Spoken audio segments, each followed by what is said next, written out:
मित्रों नमस्कार। माँ भारती को गुलामी की बेड़ियों से आज़ाद कराना ही जिसका एकमात्र लक्ष्य था, ऐसा स्वाधीनता का अनन्य उपासक, सहृदय कवि, संवेदनाओं को लिखने वाला लेखक, कई भाषाओं का जानकार, कृति एवं विचारों से क्रांतिकारी, छत्रपति शिवाजी महाराज को आदर्श मानने वाला, बाल गंगाधर तिलक से प्रेरित माँ भारती का सपूत, जिसके पाँव पालने में ही दिख गए थे, जो 8 वर्ष की उम्र में ही अपने शिक्षक को यह कहने का साहस रखता था कि हमारे संत का 108 बार अपमान करने वाले यवन की पहली गलती पर ही उसे उसकी औकात क्यों नहीं दिख रही, जिसने मात्र 12 वर्ष की आयु में लिखे निबंध में ऐसे ऐसे संस्कृत एवं मराठी शब्दों का प्रयोग किया था कि भाषाविद भी स्तब्ध रह गए, जो 16वें वर्ष में आज़ादी हेतु विविध संगठन बना रहा था, कॉलेज के छात्रों में जोश भरने छत्रपति शिवाजी की आरती लिख उनसे गवा रहा था, जिसने 23वें वर्ष में विदेशी वस्त्रों की ऐसी होली जलाई भारत में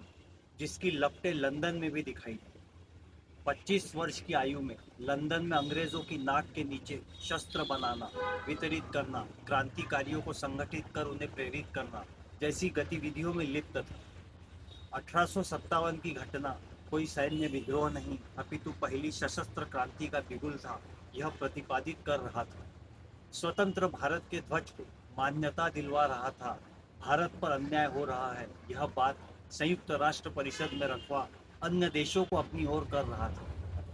इस व्यक्ति से खतरे को भाप आखिर अंग्रेजों ने इन्हें गिरफ्तार किया और 50 सालों की काला पानी की सजा सुनाई। इतना ही नहीं तो नासिक में उनके परिवार में स्त्रियों एवं बच्चों पर भी जुल्म ढाए गए, यातनाएं ऐसी कि किसी की भी रूह कांप जाए, मगर न उनके चेहरे की मुस्कान छीन पाए, ना ही उनके लिए प्रण से उन्हें डिगा पाए। ये थे प्रातस्मरणीय, सांध्य वंदनीय, क्रांति सूर्य, हिंदुत्व के पक्षधर, दूरदर्शी, विलक्षण बुद्धि के स्वामी, चित पावन हिंदू ब्राह्मण श्री वीर विनायक दामोदर सावरकर।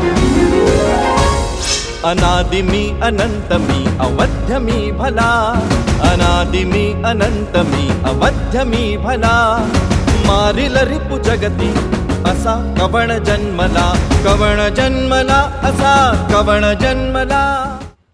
त्याग, बलिदान और शौर्य की ऐसी अमिट कहानी लिख गया यह व्यक्ति, जो हम में से कितने पढ़ पाए और पढ़े तो कितने समझ पाए। सावरकर नामक रसायन को समझना हर अरे गहरे का काम नहीं, उसके लिए राधाबाई, जीजाबाई, भुवनेश्वरी देवी जैसी ही कोख से जन्म लेना पड़ता है। मुगलों का इतिहास महिमा मंडन करते इतिहास की आड़ में स्वार्थ की रोटियां सेकते लोगों, यदि सावरकर को समझना है इतिहास का पेपर 20 मार्क और नागरिक शास्त्र 80 मार्क का करना होगा। इससे ज़्यादा किसी देश का दुर्भाग्य क्या होगा कि जिस व्यक्ति की प्रशंसा स्वयं महात्मा एवं कस्तूरबा करते थे, जिसने आज़ादी के लिए अपना सर्वस्व कुर्बान कर दिया, वो आज़ादी का जश्न तक नहीं मना पाए।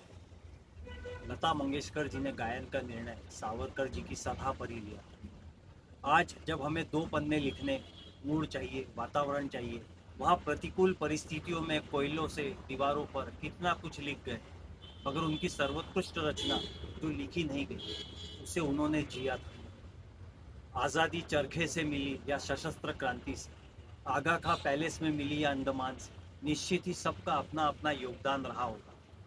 एक तो पिता बन गए, दूसरे से बेटा होने का हक भी हम छीन लेते। आज भी सावरकर याद आते हैं। झील में बादल बरसते हैं, खेत बूंदों को तरसते हैं, सावरकर बहुत याद आते हैं। बरगद सी बात करते हैं गमले में उगे हुए लोग, सावरकर बहुत याद आते हैं। प्रतिमाएं आसमान छूती हैं और नीतियां धरातल को, तब सावरकर सच में बहुत याद आते हैं।